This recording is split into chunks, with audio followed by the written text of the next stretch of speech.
Hello students, बढ़िया एकदम। आज हम एंड करने वाले हैं करंट इलेक्ट्रिसिटी का। करंट इलेक्ट्रिसिटी में जो 3 क्वेश्चन बचे हुए थे वो आज हम करेंगे। करंट इलेक्ट्रिसिटी बहुत ही शानदार टॉपिक है। थ्योरी हमने क्लियर कर ली है। 10 हमने न्यूमेरिकल्स भी सॉल्व किए हैं। 2-3 न्यूमेरिकल आज सॉल्व करेंगे। इससे थोड़ा सा आपको मोटा मोटा आइडिया बैठ जाएगा कि न्यूमेरिकल्स को किस तरह हैंडल करते हैं। उसके बाद आगे वाले जो एडिशनल एक्सरसाइज आप करेंगे, प्रॉब्लम्स आएगी, आप जरूर कमेंट करें। हम एक वीडियो बना के बढ़िया से उसको भी क्लियर करने की कोशिश करेंगे। तो करंट इलेक्ट्रिसिटी की एनसीईआरटी सॉल्यूशंस पे अपन है।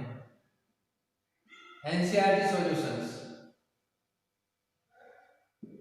और न्यूमेरिकल का जो पार्ट चल रहा है, ये थर्ड पार्ट है। 2 वीडियो इससे पहले आ चुके हैं, जिन्होंने नहीं देखे हैं वो जरूर देखें। ओके, शुरू करते हैं करंट इलेक्ट्रिसिटी। तो कॉपी और पेन उठा लो, बुक निकालो। जिन बच्चों ने नहीं किया है वो मेरे साथ साथ इसको करेंगे। क्वेश्चन नंबर 11 है, a storage battery of EMF 8 volt and internal resistance 0.5 ohm is being charge कर रहे हैं बैटरी को, okay, by 120 volt DC supply using a series resistor of 15.5 ohm. अच्छा अच्छा अच्छा अच्छा। तो बच्चों इसमें क्या है कि एक बैटरी लगी हुई है, उसका इंटरनल रेजिस्टेंस है थोड़ा सा 0.5 ओम, और ये 8 वोल्ट की बैटरी है। इसको हमें चार्ज करना है। यहाँ पर हमने एक डीसी सोर्स लिया है जो 120 वोल्ट का है, हमें इसी को चार्ज करना है। एक यहाँ पर एक्सटर्नल लगा हुआ है लोड, ठीक है। 2 क्वेश्चन है अपने सामने। पहला क्वेश्चन है कि what is the terminal voltage of the battery during charge. तो हमें टर्मिनल वोल्टेज यहां पर फाइंड आउट करना है, V, ठीक है। एक तो टर्मिनल वोल्टेज फाइंड आउट करना। सेकंड क्या है क्वेश्चन इसका, देखो क्वेश्चन को क्लियर करना जरूरी है। What is the purpose of having a series register in the charging circuit. हम सीरीज रजिस्टर इसके अंदर यहाँ पर जो डाल रखा है 15.5 ओम का, इसका क्या वजह है, ये नहीं दे तो क्या होगा। तो ये दोनों चीजें हम डिस्कस करेंगे। सबसे पहले न्यूमेरिकल पे आते हैं। तो टर्मिनल वोल्टेज निकालने के लिए हम जानते हैं कि जब किसी बैटरी से सेल करंट हम खींचते हैं, किसी सेल से बैटरी से करंट खींचते हैं, तो जो टर्मिनल वोल्टेज होता है वो होता है V is equal to E minus IR। आपको पता होगा कि ये टर्मिनल वोल्टेज का अपना फॉर्मूला है। यहां क्या प्रॉब्लम हो रही है कि यहां हम करंट दे रहे हैं, प्लस से करंट निकलता है, माइनस, प्लस टू माइनस, इस तरह हम सर्किट बनाते हैं, यही बनाते हैं। बट यहां क्या हो रहा है कि हम इसको चार्ज कर रहे हैं। We are not discharging it, we are charging it means we are giving the energy into the cell, or I can say current into the cell। तो करंट अंदर जा रहा है तो ये डायरेक्शन चेंज हो जाएगी, करेक्ट, ये डायरेक्शन चेंज हो जाएगी। यहां से एनर्जी करंट को जा रहा है इस प्लस में, ठीक है। तो ये उल्टी साइड में हो गया पूरा फंक्शन। इससे ये जो आपका फॉर्मूला है, यहां पर इस IR की वजह से जो करंट आएगा उसकी वजह से अंदर एनर्जी बढ़ रही है, इसका पोटेंशियल बढ़ रहा है। इसीलिए हम इसको लिखेंगे V is equal to E plus IR due to charging. ये चार्ज हो रहा है, तो चार्जिंग में जितने भी क्वेश्चन आएंगे उनमें फॉर्मूला इस पर लगेगा, ये हमें पता होना चाहिए। चलो फॉर्मूला हमें पता हो गया। करंट निकालने से बाकी तो अपने पास है EP है, R भी है। करंट निकालने के लिए करंट क्या होगा, V अपॉन R। तो R तो हो गया टोटल इस सर्किट में R प्लस R, ठीक है। और ऊपर जो PD लेंगे हम, पोटेंशियल लेंगे, वो कितना होगा, यहां पर इसका साइन उल्टा है, इसका साइन उल्टा है, सर्किट उल्टी, करंट इसके अंदर जा रहा है, बाहर नहीं निकल रहा है। तो इसका मतलब ये हुआ कि 120 वोल्ट यहाँ से मिल गया और ये 8 वोल्ट तक चार्ज होगा। इसका मतलब यहाँ पर मैं -8 लिखूंगा। समझ में आई कहानी? चार्ज अंदर जा रहा है, जो करंट है वो भी इसके अंदर जा रहा है। इसका मतलब ये चार्ज हो रहा है, तो हमने करंट की डायरेक्शन उल्टी ली है। वोल्टेज आएगा यहाँ पर -8 टोटल वोल्टेज। अच्छा, तो ये कितना आ गया? सॉल्व कर लो इसको। अब तो सिंपल हो गया। ये हो गया 112 अपॉन ये 15.5 plus 0.5 and that is equal to 112 upon 16 16 6 96 16 7 क्या? It means 7 ampere. ठीक है, क्लियर हो गया? आइए आगे। अब terminal voltage, terminal voltage V is equal to E plus IR. What is E? That is 8 plus I means 7 0.5. तो यहाँ पर इसके टर्मिनल जो टर्मिनल्स है उनके बीच में पोटेंशियल डिफरेंस या टर्मिनल वोल्टेज क्या हो जाएगा? 8 प्लस 3.5 आधे से गुणा करेंगे तो आधा हो जाएगा and that will be equal to 11 volt, 11.5 volt, 11.5 volt. So this will be the answer. Second अपना जो इसमें क्वेश्चन है कि why we put a external resistance in the circuit. अगर हम नहीं रखें तो क्या होगा? नहीं रखेंगे तो ये जो करंट होगा ये कितना हो जाएगा बच्चों? ये ऊपर तो 112 ही आएगा, नीचे ये R तो है नहीं, हमने नहीं रखा तो केवल ये आएगा R, तो 0.5। इसका मतलब 224 एम्पियर का करंट इस सर्किट में दौड़ेगा और 224 एम्पियर का करंट दौड़ेगा तो ये वैसे ही चला जाएगा, खत्म। इतना हाई करंट ये इसको इस पूरे सिस्टम को कोलैप्स कर देगा, सर्किट को भी कोलैप्स कर देगा। ठीक है, तो इसलिए बचने के लिए to protect the circuit by very high current we use an external load in the form of resistance in the circuit. ठीक है, अच्छा क्लियर हो गया सर? ये क्वेश्चन नंबर आपका 11 था। ठीक है, अच्छा स्क्रीनशॉट ले लो, लिख नहीं रहे हो तुम लोग? ठीक, जो बच्चे लिख रहे हैं वो बहुत अच्छे हैं, जो बच्चे नहीं लिख रहे हैं वो बहुत अच्छे नहीं है, केवल अच्छे हैं। ठीक है ना? हाँ, वो केवल अच्छे हैं, बहुत अच्छे नहीं। बहुत अच्छे बच्चे लिखने में विश्वास करते हैं और जितना लिखेंगे उतना ही एग्जाम में फायदा मिलेगा। Now we come to question number 12. What is question number 12? क्या दिया है इसमें? In a potentiometer arrangement, a cell of EMF 1.25 volt gives a balance point at 35.0 cm length of the wire. ठीक है?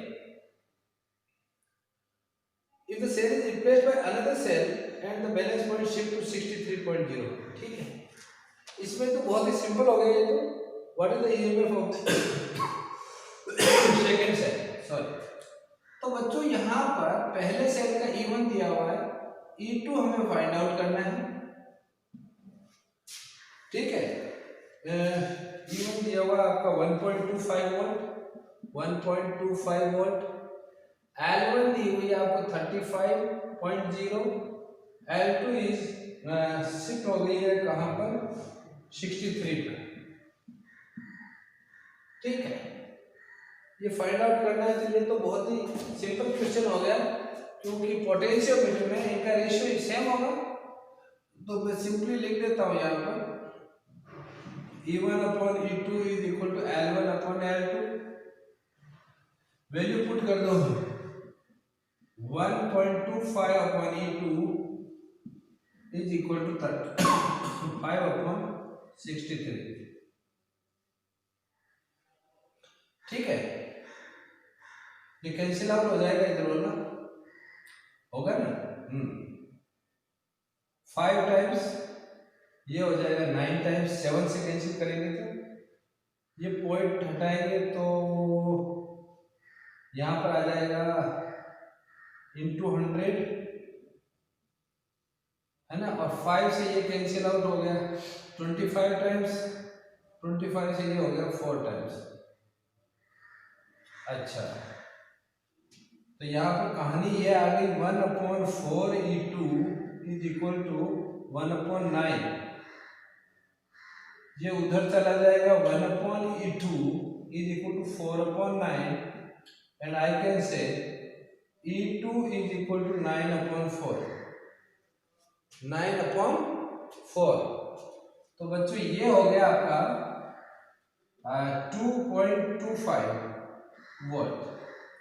So this one will be the answer and EMF of the second cell जो आपने लगाया। ठीक है, ये तो एकदम डायरेक्ट क्वेश्चन हो गया, इसमें तो किसी को कोई प्रॉब्लम आनी नहीं चाहिए, लेकिन महाराज को ये पता होना चाहिए कि फॉर्मूला ये लगेगा, पोटेंशियोमीटर में फॉर्मूला कौन सा लगेगा ये आपको पता होना चाहिए। ओके, ठीक है। Now we come to last question of this chapter. This one is the last question, 13th question, last but not least। ठीक है, हाँ, बहुत अच्छा सवाल है।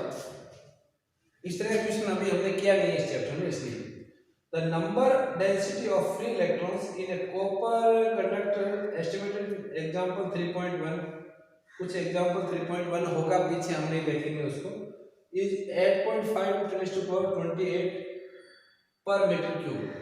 तो इसका मतलब ये जो n है ये आपका दिया हुआ है 8.5 × 10⁻28 per metre cube. Per metre cube मतलब मीटर क्यूब को अपन माइनस में बता देंगे।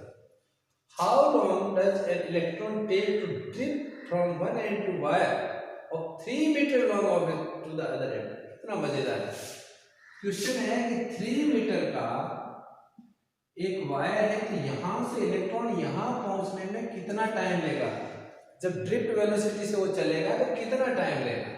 तो हमें टाइम निकालना है, तो बच्चों टाइम का फॉर्मूला क्या हो गया, डिस्टेंस अपॉन वेलोसिटी। वेलोसिटी यहां कौन सी है, ड्रिफ्ट वेलोसिटी। कौन सी वेलोसिटी है, ड्रिफ्ट वेलोसिटी। समझ में आ रहा है। तो अब हमें क्या निकालना है, यहाँ पर L अपने पास 3 मीटर है, हमें VT निकालनी है। अच्छा, तो area of cross section of the wire, यानी A आपको कितना दिया हुआ है, A is given here 2.0 into 10 to power -6 meter square and it is carrying a current of I दिया हुआ आपको 3 एम्पियर। तो फॉर्मूला क्या है, I का फॉर्मूला क्या है, करंट का फॉर्मूला है, उसको यूज करते हैं। करंट का फॉर्मूला क्या है, NAE VT, यही है ना, NAE VT, यही होता है।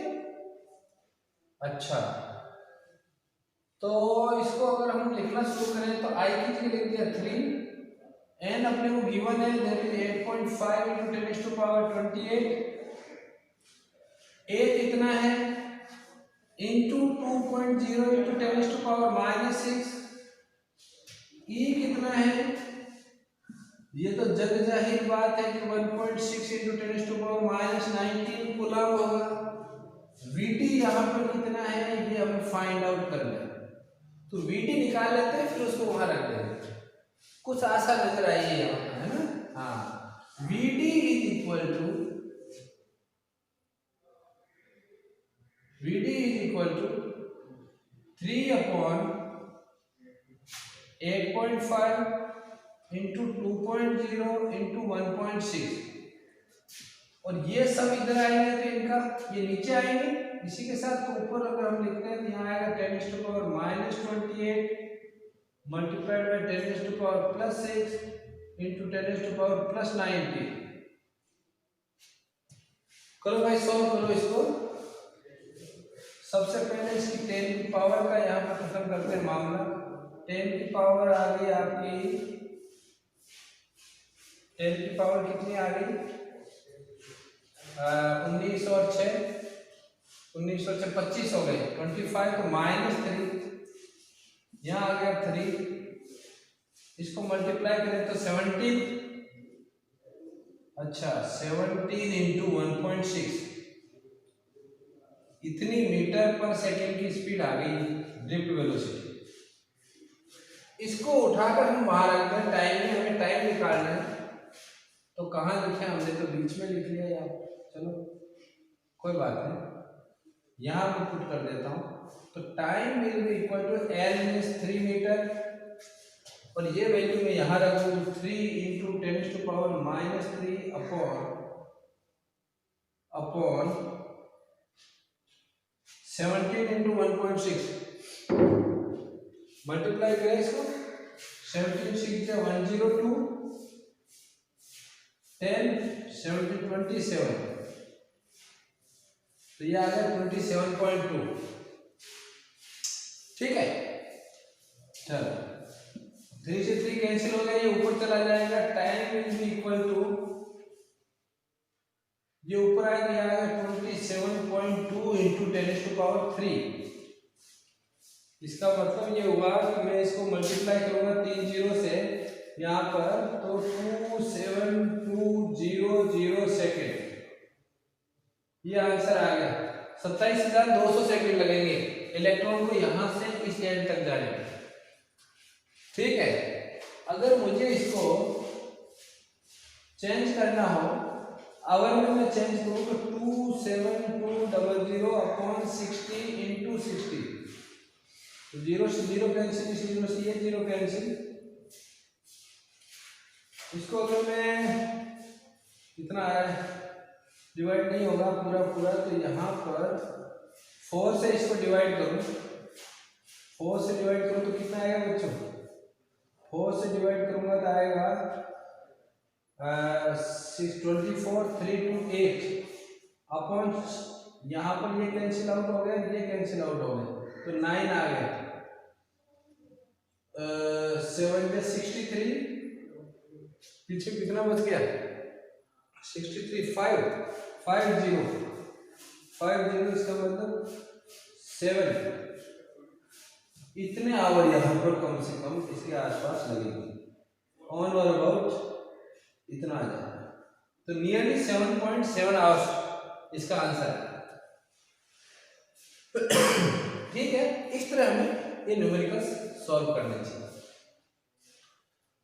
तो ये कंप्लीट हो गए न्यूमेरिकल्स इसके।